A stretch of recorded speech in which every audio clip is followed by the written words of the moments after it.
Bonsoir tout le monde. Tonight's homework is taking notes on the passé composé of irregular verbs.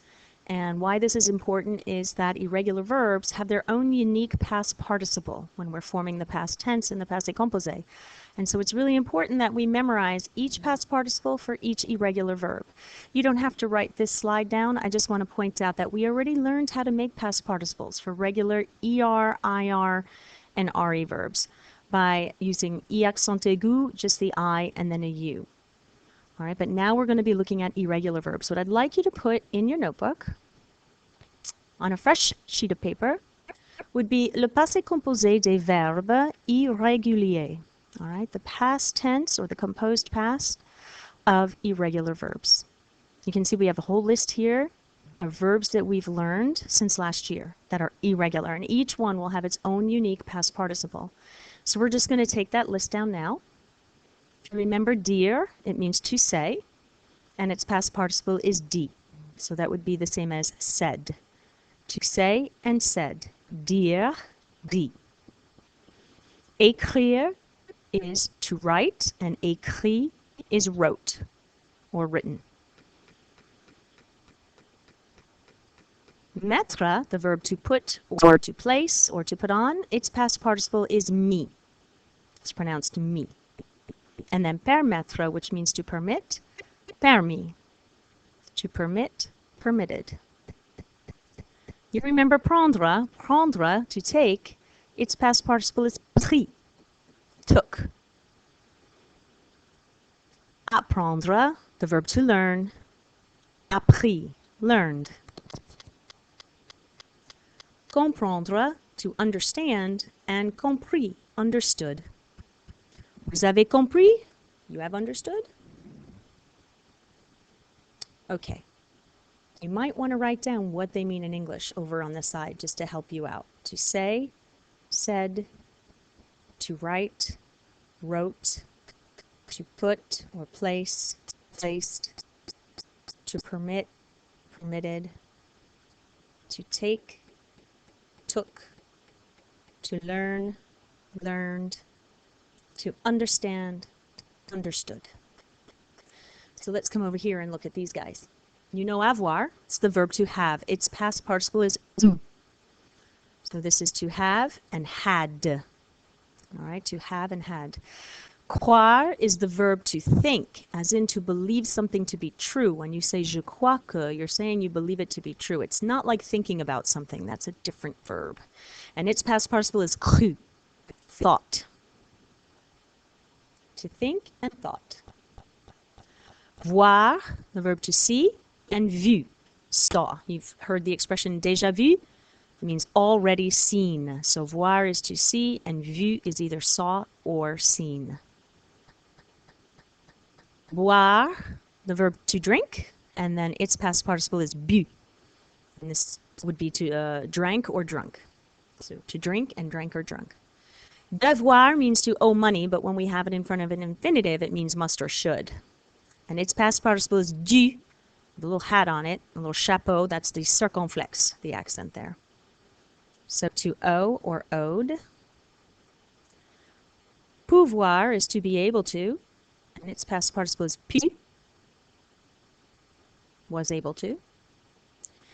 Lire is to read, and its past participle lu, read. Recevoir is the verb to receive, and its past participle is reçu. And you see we have the little C cedille, the little squiggly under the C. That tells us that that C is soft. If you leave it off, then it sounds like a K, and that would not sound right. So to receive and received. And then finally, our last one is vouloir, to want, and voulu, wanted. All right, if you didn't catch some of those, you can pause and rewind. Let's look at some examples. J'ai pris des leçons de natation. I took some swimming lessons. J'ai appris à nager. I learned to swim. Remember, apprendre à and an infinitive is to learn how to do something. And then if I add another à and another and a person, then it says I'm teaching someone how to do something. But here it says I learned how to swim. J'ai eu un bon moniteur. I had a good instructor. Tu as lu son livre? You read his book or you read her book? Il a écrit un livre. He wrote a book. And tu as compris ce qu'il a dit. You have understood what he said. All right, so first one was I took some swimming lessons. Then I learned how to swim. I had a good instructor. You read his book? He wrote a book? You understood what he said? Oh boy, I wonder what that book was. Okay, again, you can pause it here if you need some more time to write these down. Être and faire also have irregular past participles. They're irregular verbs as well. Let's take a look. Oh my goodness, what word is this? Yep, you're right. It's the word for summer. And it's also the past participle of être. I have no idea, guys. I didn't make the rules. Eesh. And then faire, its past participle, is the same as the present tense form for il, elle, and on. How strange is that? So être, to be, and était, was.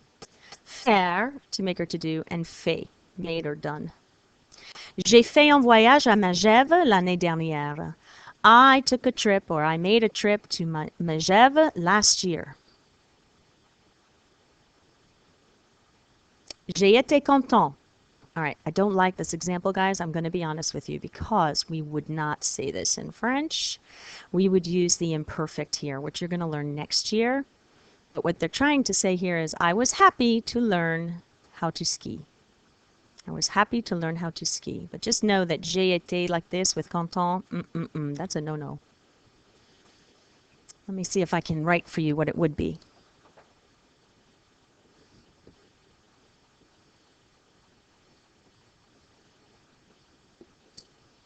That's a tense you're going to learn next year with Madame Greenblatt. That means I was, and that's the imperfect, but you don't have to worry about that one yet. All right. Bon, that's it for tonight, guys. Great job.